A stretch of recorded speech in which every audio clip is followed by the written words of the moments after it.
రవితేజ 20 ఏళ్ల క్రితం టాలీవుడ్ ఇండస్ట్రీలో ఈ పేరు ఒక సంచలనం. అసిస్టెంట్ డైరెక్టర్గా, సైడ్ క్యారెక్టర్గా తన కెరీర్ మొదలుపెట్టిన రవితేజ 'నీకోసం', 'ఇట్లు శ్రావణి సుబ్రహ్మణ్యం' తర్వాత సోలో హీరోగా 'ఈడియట్' మూవీతో బాక్సాఫీస్ దగ్గర దుమ్ము రేపే వసూళ్లైతే రాబట్టాడు. అవును, వాళ్ళిద్దరూ ఇష్టపడ్డారు. 'ఖడ్గం', 'అమ్మా నాన్న ఓ తమిళమ్మాయి', 'వెంకీ', 'భద్ర', 'విక్రమార్కుడు', 'కృష్ణ', 'కిక్కు', 'మిరపకాయ్' ఇలా ప్రతి సంవత్సరం కనీసం ఒక హిట్ ఇస్తూ మినిమం గ్యారంటీ హీరోగా అనిపించుకున్నాడు. అయితే ఎన్టీఆర్, మహేష్, పవన్ కళ్యాణ్ లాంటి స్టార్తో కూడా పోటీపడి బాక్సాఫీస్ కలెక్షన్లు వసూలు చేశాడు రవితేజ. అలాంటి రవితేజ కెరీర్ ఇప్పుడు అత్తాపాతాళానికి అయితే పడిపోయింది.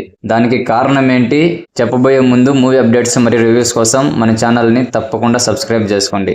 ఇక రవితేజ కెరీర్ కిందకి జారడం 'రాజా ది గ్రేట్' మూవీతోనే స్టార్ట్ అయ్యింది. అనిల్ రావుపూడి డైరెక్షన్ లో వచ్చిన ఈ మూవీలో రవితేజ ఒక బ్లైండ్ క్యారెక్టర్ అయితే చేశాడు. ఈ రోల్ కోసం రవితేజ చేసిన హార్డ్ వర్క్, ఆ తర్వాత ఆయన చేసిన ప్రతి సినిమాల్లో బ్లైండ్ ఎక్స్ప్రెషన్స్ ఇస్తున్న ఫీలింగ్ అయితే కలిగించింది. ట్రాక్ మూవీతో కంబ్యాక్ అయితే వచ్చింది. ఆ తర్వాత మళ్ళీ 'కిలాడి', 'రామారావు ఆన్ డ్యూటీ' ఇలాంటి ఫ్లాపులు అండ్ 'ధమాకా' వంటి బ్లాక్ బస్టర్ తర్వాత 'Ravanasura' and 'Tiger Nageswara Rao', 'Eagle', 'Mister Bachchan' ఇలా అన్నీ కూడా మళ్ళీ ఫ్లాపులు. కెరీర్లో 75వ సినిమాగా వచ్చిన 'మాజాత్ర' మూవీ కూడా దారుణమైన డిజాస్టర్ అయితే మిగిలింది.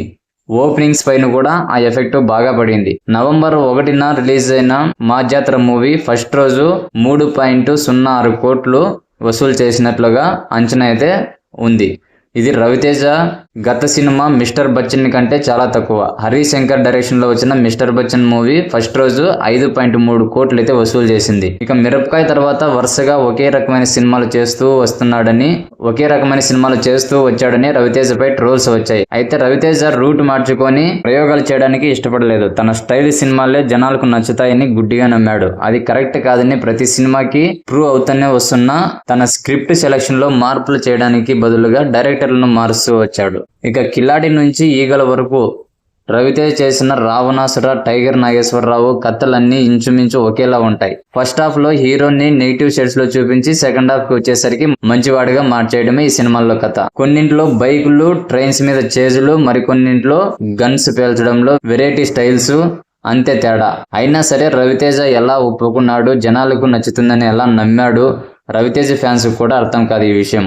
'ఈడియట్' నుంచి 'కిక్ 2' వరకు అంటే దాదాపు 2 సంవత్సరాల పాటు రవితేజకి మాస్ లో బీభత్సమైన ఫ్యాన్ ఫాలోయింగ్ ఉండేది. కొత్త సినిమాల కోసం రవితేజ ఫ్యాన్స్ థియేటర్ల ముందు తెగ సందడి చేసేవాళ్ళు. అయితే రవితేజ వారిని ప్రతిసారి డిసప్పాయింట్ చేస్తూనే వచ్చాడు. ఒకప్పుడు రవితేజ చేసిన 'దరువు', 'ఆంజనేయులు' అలాంటి ఫ్లాపులను కూడా చూసి జనాలు చాలా ఎంజాయ్ చేసేవాళ్ళు, మంచి వసూళ్లు వచ్చేవి. కానీ ఇప్పుడు రవితేజ సినిమా వస్తుందంటే బాగుందనే టాక్ వస్తేనే చూడాలని ఫిక్స్ అయ్యారు. ఇంకొందరైతే ఏం చూస్తాంలే అని లైట్ తీసుకుంటున్నారు. ఇండస్ట్రీలో బ్యాక్గ్రౌండ్ కూడా లేకపోవడంతో రవితేజ ఫ్యాన్స్ లో చాలా మంది వేరే దారులు అయితే వెతుక్కుంటున్నారు. కొత్త డైరెక్టర్లకు అవకాశం ఇవ్వడం, 1-2 సినిమాలు చేసిన డైరెక్టర్లకు ఓకే చెప్పడం వల్ల రవితేజ మార్కెట్ పడిపోతూ వస్తోంది. అయినా ఇప్పటికీ రవితేజ సినిమాకి పాజిటివ్ టాక్ వచ్చి సినిమా బాగుందంటే థియేటర్లు హౌస్ఫుల్ పడతాయి. మాస్, క్లాస్ అనే తేడా లేకుండా అన్ని ఏరియాల్లో జనాలు సినిమా చూడడానికి ముందుకు వస్తారు. రవితేజ నుంచి జనాలు కోరుకునేది కాస్త డిఫరెంట్ కంటెంట్ ఉన్న సినిమాలు. కంటెంట్ లేకపోతే రవితేజనే కాదు,